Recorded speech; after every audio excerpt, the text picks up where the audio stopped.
There you are, YouTube. So I watched the final 2 episodes of This Is Pop.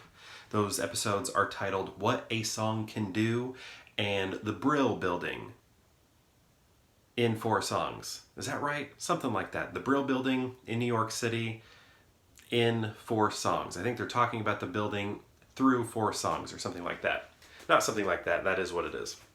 I just could be getting the title a little bit wrong. But anyway, these two, so the other episodes that I talked about felt like sort of like entertainment, you know, something that you could see on maybe VH1 or MTV, sort of like in the 2000s or something like that. But these 2 episodes felt like less entertainment documentaries, like documentaries designed for your entertainment, and more historical, informational documentaries, which was, I felt like a very big leap when you compared it to the other episodes. It almost felt like you were watching a completely different show, just tackling music as well. So that was interesting, and it talked a lot about older music. So the show does not run in chronological order or anything like that, because I would say maybe not fully, but what this last episode was about the Brill Building, it, you know, if the show was done in chronological order, that would be one of the first ones, possibly the first one. So that's kind of interesting that the show didn't do this one first, but maybe because it is more almost academic in style. I mean, it's not completely, but it feels a little bit more that way, or more like a historical documentary. They didn't want to maybe lose their audience. That's all I can think of, because it deals with stuff that maybe a younger generation isn't going to know anything about. Like the 4 songs that they talk about, I only knew 2 of them. So yeah, it was just, it felt like I was watching a very different show with these last 2. But anyway, the first one, episode 7, What a Song Can Do, was very much about protest songs. So, you know, you had like Arlo Guthrie, Mamas and the Papas, who else? I mean, current stuff as well. That was kind of an interesting episode because, you know, they sort of grabbed what they could from history in order to fill it into like this hour-long show. And I was finding, because I just am not as close to music as I used to be, I knew a lot of the stuff from the 60s that was going on, and some of the 70s stuff that they were talking about in terms of protest music. Bob Dylan, I think they talked about him a little bit too. Did I already say that? But when it came to like right now, the contemporary protest songs, and how much success they were getting, I was very surprised that I hadn't heard of some of these songs, because they just blew up on the internet. And I know the internet, you know, through algorithms sort of caters to certain things that you view. And again, I'm not very into music. You know, anything that I look at on the internet is usually movie or art related. So I'm not going to see music related stuff, and you know, like political stuff, I guess, because that's, you know, a lot of what these songs are about. So I was just like missing out on all that because the algorithm was not shoving it my way. So I was missing a lot of great music, just, you know, beautiful music to listen to. So that was nice to see in this documentary, just all of the contemporary stuff that I have missed, because like I said, I just don't follow music anymore. It's very difficult for me to do. I don't have the time. It was just, I don't know, college. I started out, you know, listening to a lot of like underground stuff, and then it just kind of became difficult to keep up. So now it's just like I listen to what's on the radio whenever I listen to the radio. But even then, now I listen to podcasts when I drive. So I'm just so far removed from music, I don't really know what's going on.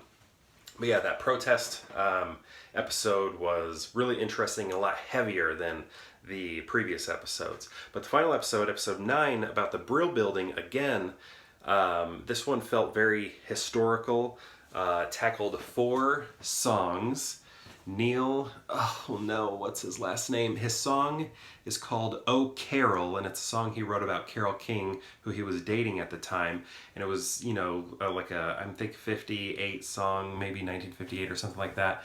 And just how, his process of writing it, and how the Brill Building in New York was sort of this hub for, people called it a music factory, just churning out stuff. But they really wanted to, in this documentary, focus on all the creative minds that went into creating these songs. And, they didn't have computers to help design songs. Instead, it was just a group of people and going to the one Hot Like 100 number ones, and then, seeing what works, what teenagers are after. And they talked about that a lot in this documentary too, how teenagers in the 50s, that was like a brand new thing. Like, it's still kind of going on today. Before then, it was just like, you're working as a child. But then in the 50s, it was like, hey, kids don't have to do anything when they're teenagers for a while. So it was just a time period after being a kid and before working where kids would listen to music, go to diners, and, drive cars and stuff. So that was all very interesting to see that culture in this episode. Kind of like George Lucas's movie, Where Were You in '62? What is that called? American Graffiti. I don't know, kind of had some of that vibe. I mean, American Graffiti, I think, was, I guess more 60s. This episode gets into the 60s, but they really do talk about how the Beatles, once they came in, like, American music was just like dead. The British invasion sort of killed all of this. It killed the Brill Building. So they talked about that song, Oh Carol, by Neil Chapek. I can't remember. I'm going to screw it up, so I'm not going to say it. His first name's Neil, though, and it's Oh Carol. That was a song I had never heard of before. Then they talked about the Shangri-las, Leader of the Pack, and sort of like creating sexual awakening through that song, and like talking about parents' worst nightmares for their daughters, I guess. And that was that's a song I had heard, so that one wasn't a new one for me. And then, what else did we have? The Shirelles, Will You Love Me Tomorrow? That one I had heard, but I wasn't as familiar with it as I was for Leader in the Pack, and then the next song that I'm going to talk about. But so this one was sort of like it was on the radio, but it wasn't one that I was, actively playing or hearing, or, I guess seeing it in movies, and it just didn't like earworm me like these, like Leader of the Pack and the next one. But that was a great story too, hearing how, sad story also, how the Shirelles were sort of taken advantage of. They were told by their, I don't know what the right word is, producer or whatever, that they were creating a trust fund for them, and they would get that money when they turned 21. And, their manager or whatever, who was just given a posthumous Grammy in like 2010, kept telling them, you're going to be rich, you're going to be rich. And then when they turned 21, they're like, all right, where's that money? And she stole it all. Never put up a trust fund for them anyway. But they didn't, have any business, experience or anything like that. So they just kind of had to take it.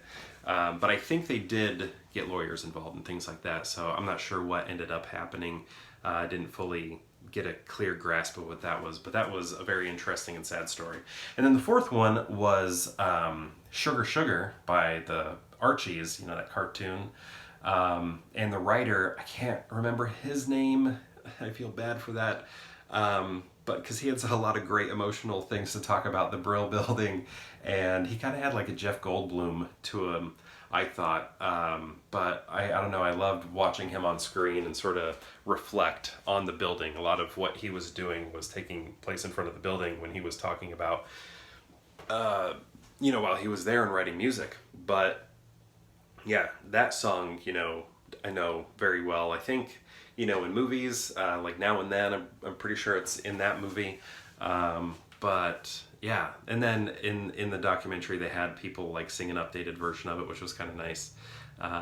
But yeah, this was cool. I didn't know anything about the Brill Building and how important it was to pop music, the early beginnings of pop music for the new age group of teenagers that didn't really exist before then. People having money, their parents' money to spend on stuff, and they were spending it on music and listening to music.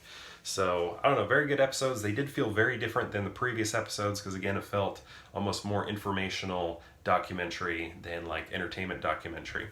But that was cool, you know, they shook it up a little bit. So getting kind of long here at 10 minutes and 15 seconds, so perhaps I'll see you tomorrow for more Pure Hangout. I do recommend this series though. Check it out. I don't listen to music anymore, so I don't know. It was kind of a nice way to reconnect. But again, I'll say it one more time. Perhaps I'll see you tomorrow for more Pure Hangout.